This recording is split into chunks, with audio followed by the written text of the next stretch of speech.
Yes, very good afternoon to all of you students.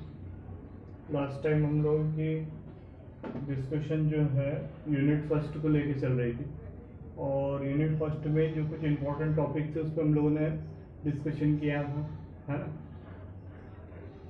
उसमें atoms क्या हैं, molecules क्या हैं, उसको लेकर बात चल रही थी। उसके बिफोर डाल्टन एटॉमिक थ्योरी को लेकर बात चल रही थी, और basic laws of the chemistry, है ना, basic fundamental laws of the chemistry को लेके बात चल रही थी। वो सभी टॉपिक्स पे हम लोगों की बात हो रही थी। आज जो है उसके आगे के जो इम्पोर्टेंट टॉपिक्स हैं उसको लेके हम लोग बात करेंगे। एक मोल का कॉन्सेप्ट दिया हुआ है, मोल क्या होता है और मोल का कॉन्सेप्ट क्या है, और उसके पहले एटॉमिक मास और मॉलिक्यूलर मास दिया हुआ है। तो एटॉमिक मास क्या होता है? देखिए, एटॉमिक मास किसी भी एटम का जो मास होता है उसको एटॉमिक मास बोलते हैं, और ये एटॉमिक मासेस जो हैं वो एटॉमिक मास जो है वो कार्बन 12 C12 के रिस्पेक्ट में कैलकुलेट किए गए। हर एटम का एक एटॉमिक मास होता है, जैसे हाइड्रोजन का एटॉमिक मास 1 भी हो सकता है, 2 भी हो सकता है, 3 भी हो सकता है ना। पर जनरली इनका सबका हम लोग क्या निकालते हैं, इनके परसेंटेज का मीन निकालते हैं, ठीक है ना। तो सबके एटॉमिक मास जो है फिक्स हैं और वो पेरियोडिक टेबल में दिए हुए हैं। नाइट्रोजन का एटॉमिक मास जो है 14 है, कितना है 14 है। ऑक्सीजन का कितना है, ऑक्सीजन का 16 है। तो सभी एलिमेंट के एटॉमिक मासेस इस तरीके से फिक्स है, 16 है। तो ये होते हैं एटॉमिक मास। और किसी भी मॉलिक्यूल का मॉलिक्यूलर मास क्या होता है, उनके एटॉमिक मास को कंबाइन करके जो आता है वो मॉलिक्यूलर मास होता है। जैसे H2O, वाटर का मॉलिक्यूलर मास निकालना है, तो इसका जो एटॉमिक मासेस है उसको हम लोग क्या कर देंगे, ऐड कर देंगे। तो यहाँ पे 2 हाइड्रोजन है और 1 हाइड्रोजन का एटॉमिक मास 1 होता है, तो 2 × 1 प्लस ऑक्सीजन का होता है 16, तो सब मिला के वो कितना हो जाएगा 18। मॉलिक्यूलर मास कितना आ जाएगा, 18 आ जाएगा। तो इस तरीके से मॉलिक्यूलर मासेस को कैलकुलेट किया जाता है ना। तो मॉलिक्यूलर मास कैलकुलेट करने के लिए एटॉमिक मासेस को प्लस करते हैं। इन सब के बाद एक और इम्पोर्टेंट बात की गई है, वो है मोल कॉन्सेप्ट को लेकर। मोल कॉन्सेप्ट क्या होता है, तो मोल कॉन्सेप्ट को निकालने का पूरा तरीका है। मोल कॉन्सेप्ट क्या है, वो किस तरीके से आया, और एवोगैड्रो नंबर क्या था। पर अभी तो आप एक जरा सिंपल सी बात समझ लीजिए जो बच्चों के लिए ज़्यादा जरूरी है, कि जिस तरीके से हम किसी भी नंबर वाली चीज़ को काउंट करने के लिए कुछ यूनिट्स का यूज़ करते हैं। जैसे बोलते हैं 1 दर्जन, तो 1 दर्जन का मतलब कितना है 12। 1 दर्जन कुछ भी हो सकता है, चॉकलेट्स हो सकती है, या बनानास हो सकते हैं, या चूड़ियाँ वगैरह हो सकती है। तो दर्जन का मतलब होता है 12। तो इसी तरीके से नंबर ऑफ मॉलिक्यूल को काउंट करने के लिए एवोगैड्रो ने एक नंबर दिया, और उस नंबर को बोलते हैं मोल। क्या बोलते हैं उसको, 1 मोल। और वो नंबर निकल के आया कितना, 6.023 इंटू 10⁻23। 6.023 इंटू 10⁻23, है ना। ये भी अप्रॉक्स में 229 ऐसा था, तो उसको 23 लिख दिया। तो ये जो है, जिस तरीके से एक दर्जन में 12 होता है, उस तरीके से मोल जो होता है 1 मोल, उसमें 6.023 इंटू 10⁻23 नंबर ऑफ एटम्स और नंबर ऑफ मॉलिक्यूल्स और नंबर ऑफ आयंस होते हैं। जब भी मैं बोलूँ कि 1 मोल जो है, हम लोगों ने कोई भी चीज़ ली है ना, 1 मोल NaCl लिया है, तो 1 मोल NaCl का मतलब है कि 1 मोल NaCl माने कि NaCl के इतने नंबर ऑफ मॉलिक्यूल जो हैं वो प्रेजेंट है, ठीक है ना। तो 1 मोल एक यूनिट है, केवल इतनी सी बात है। आगे मोलर मास किस तरीके से निकालते हैं तो हम लोग देखेंगे। एक परसेंटेज को लिख दिया हुआ पेज नंबर 28 पे। परसेंटेज कंपोजिशन क्या होता है, देखिए बच्चे जो क्लास 10th वगैरह सब क्लासेस से पास आउट होते हुए आ रहे हैं, तो हर क्लास में पूछा जाता है कि आपके परसेंट कितने बने। परसेंट कितने बने का मतलब है कि आप ओवरऑल कितने मार्क्स लाए, how much marks you get out of 100 में से कितने मार्क्स आए। तो परसेंट का सीधा सीधा मतलब होता है आउट ऑफ 100, फ्रॉम 100 में से कितना। तो इसी तरीके से कोई भी कंपाउंड हम लिखते हैं तो उस कंपाउंड में या कोई भी मॉलिक्यूल लिखते हैं, जैसे हमने लिखा CaCO3, CaCO3 जैसे ले लिया, तो CaCO3 का यदि हम 100 ग्राम लेते हैं तो उसमें कैल्शियम जो है वो कितना परसेंट रहता है, कैल्शियम रहता है 40%, कार्बन है तो कितना रहता है 12, और ऑक्सीजन कितना रहता है, ऑक्सीजन रहता है 48।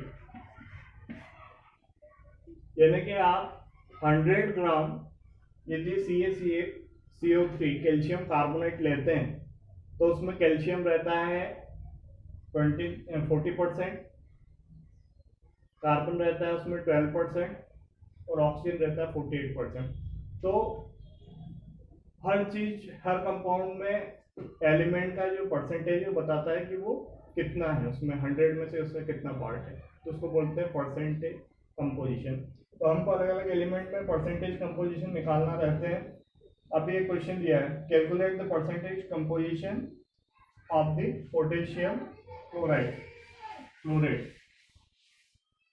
Calculate the percentage composition.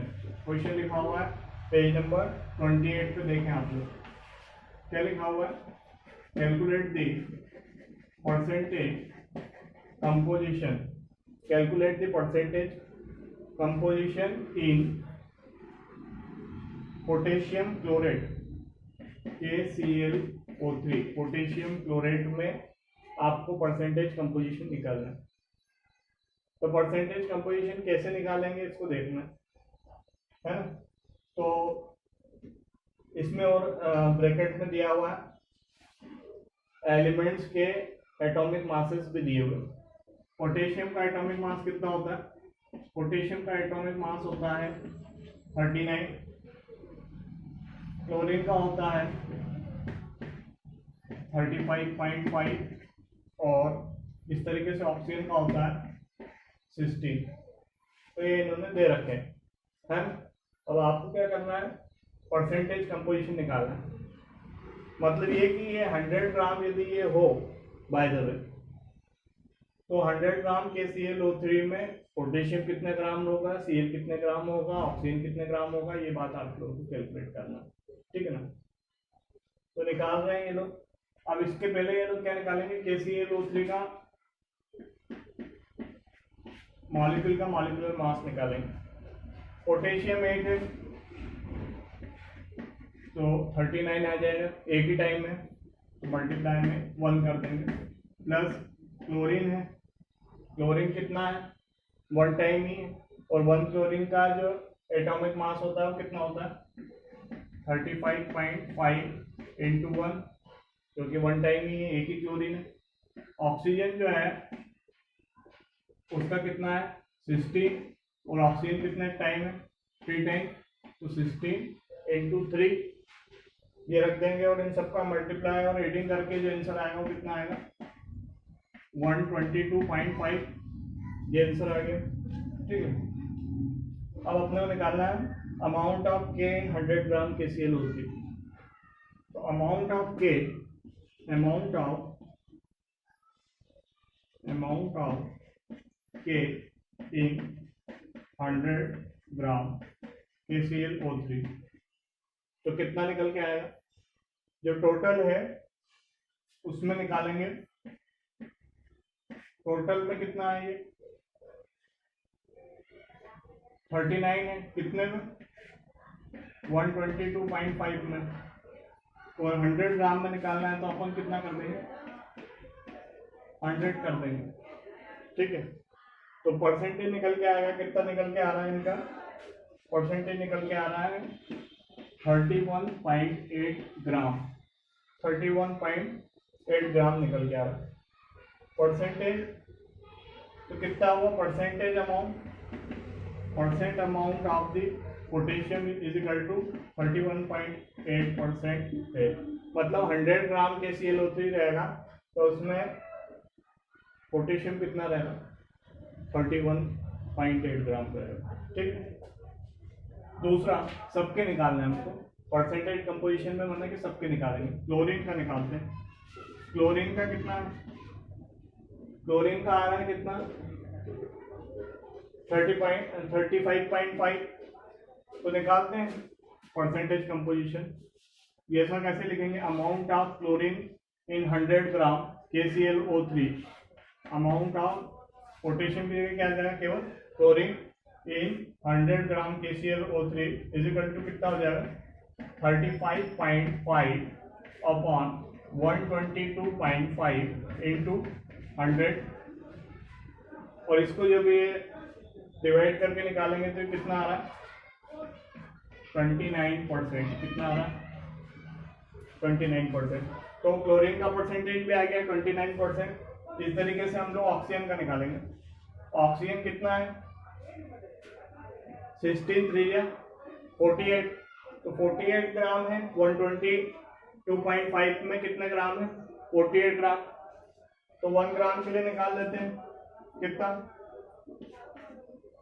48 into 100 upon 122.5 है ना। इस तरीके से निकालेंगे 48 इंटू 100 जिस तरीके से वो करें 48 इंटू 100 अपॉन 122, तो परसेंटेज कितना निकल के आएगा 39.2% परसेंटेज कंपोजिशन निकल के आएगा। तो इस तरीके से परसेंटेज कंपोजिशन निकालेंगे। ठीक है, percentage composition means how much out of 100 में से कितना। और भी इस तरीके के क्वेश्चन रहेंगे। तो क्या करना है परसेंटेज कंपोजिशन निकालने के लिए किसी भी कंपाउंड में, सबसे पहले तो उस कंपाउंड का मॉलिक्यूलर मास निकाल लेंगे और एक एक एलिमेंट का एटॉमिक मास भी निकाल लेंगे। या तो क्वेश्चन में दिया होगा या आपको याद होना चाहिए। और फिर हम लोग क्या करेंगे एक एक एलिमेंट के एटॉमिक मास को कंप्लीट मॉलिक्यूलर मास से डिवाइड करेंगे और इनटू क्या करेंगे 100 करेंगे। बस इतना सा काम करना है। जितने एलिमेंट रहे एलिमेंट का मास ऊपर अपॉन में टोटल मॉलिक्यूलर मास और इनटू क्या करना है 100। तो इस तरीके से परसेंटेज कंपोजिशन आ जाएंगे। अभी क्या है कि इसमें कुछ दिक्कतें रहती है। दिक्कत ये रहती है कि बच्चों को सबके न तो एटॉमिक नंबर पता है ना मॉलिक्यूलर मास पता है ना। तो कल तक जो है बच्चों को 1 to लेके 20 तक के विद एटॉमिक नंबर, नेम, उनके सिंबल और उनके मॉलिक्यूलर मास जो है लर्न करना। ठीक है ना। पर अभी कम से कम चलो इतना करिए कि नेम, सिंबल और name of the element, name, symbol और एटॉमिक नंबर। तो मैं यहां लिख देता हूं, हो सकता है बच्चों को याद नहीं हो। नेम, एलिमेंट और उसका एटॉमिक नंबर, जो सीरियल नंबर चलेंगे वही एटॉमिक नंबर रहेंगे। ये 20 तक के बच्चों को याद होना चाहिए। मैं यहां लिख रहा हूं कौन कौन है, hydrogen, helium, lithium, beryllium, boron, boron के बाद कार्बन, नाइट्रोजन, ऑक्सीजन, क्लोरीन और नियॉन। ये 10 तक के तो अभी इसमें दिए हुए, मैंने लिख दिए 10 तक के। नियॉन ए नहीं लिखा हुआ है। ठीक है ना। नेम तो बच्चे लिख लेंगे, एटॉमिक नंबर सबके वही चलेंगे सीधे 1 2 3 4 5 6 7 8 9 10 नियॉन तक के 10 नंबर है ना। सीरियल से चलेंगे और सीरियल से याद करना है 1 2 3 4 5 6 7 8 9 10। ये एटॉमिक नंबर है। नेम याद करना सिंबल के साथ में, hydrogen, helium, lithium, beryllium, boron, carbon, nitrogen, oxygen, fluorine, neon. तो ये तो 10 तक के हुए, बाकी के मैं इधर लिख रहा हूँ इस साइड पे। क्या हो जाएंगे? Sodium, magnesium, aluminium, silicon, phosphorus, sulphur, chlorine, argon, potassium, calcium. ये नाम आपको इस तरीके से याद करना है, sodium, magnesium, aluminium, silicon, phosphorus, sulphur, calcium, chlorine, argon, potassium और कैल्शियम। तो ये क्रम से आप लोगों को पूरे नेम लर्न करना है, फिर भी नहीं मिले तो पेरियोडिक टेबल में दिए हुए है ना, बुक स्टार्ट होती है उसके फ्रंट में, यहाँ बुक पे पहले जो जिल्द है उसी पे दिए हुए इस तरीके से। तो इतना 20 तक की करिए आप लोग लर्न, तभी आप जो है ना पूरी केमिस्ट्री में इनका बहुत इंपॉर्टेंस रहेगा। अब इन सब के बाद परसेंटेज कंपोजिशन और एलिमेंट्स के नेम के बाद आगे भी कुछ और क्वेश्चन दिए हुए परसेंटेज कंपोजिशन निकालने के लिए। पेज नंबर 28 पे एग्जाम्पल नंबर 2 दिया हुआ है, और then example number 3 page number 29 पे दिया हुआ। ये परसेंटेज कंपोजिशन निकालिए आप लोग। एक बात और, कभी कभी क्या होता है कि किसी एलिमेंट में ऑक्सीजन का परसेंटेज नहीं दिया रहता, या कहना चाहिए कि ऑक्सीजन का जो परसेंटेज है वो अपने को नहीं मिलता, फिर ऑक्सीजन का परसेंटेज निकालने के लिए हम लोग क्या करते हैं, बाकी में से उसको घटाते हैं। अब इसको आप लोग समझ जाएंगे अभी आगे। पेज नंबर 29 पे आगे बात की गई है एम्पिरिकल फार्मूला को लेकर। Empirical formula, empirical formula is a formula which showing the simple ratio of the atom in a molecule। एक मॉलिक्यूल में एटम्स का जो सिंपल रेशियो है वो रिप्रेजेंट करता है कौन? Empirical formula. जैसे ये लिखा हुआ Hg2Cl2 मर्क्यूरस क्लोराइड है, इसका सिंपल रेशियो कैसा आएगा? यदि इसको 2 से डिवाइड कर दे तो इसका सिंपल रेशियो क्या बन जाएगा? HgCl। ये क्या था? ये मॉलिक्यूलर फार्मूला था। अब ये क्या बन गया? Empirical formula.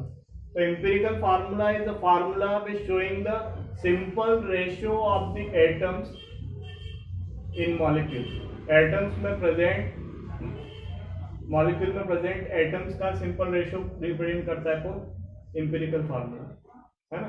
Empirical formula is the formula which showing the simple ratio of atom in a molecule. और भी एग्जांपल है, जैसे लिखा हुआ CH3COOH एसिटिक एसिड। और इसमें कार्बन कितने टाइम है? 2 टाइम।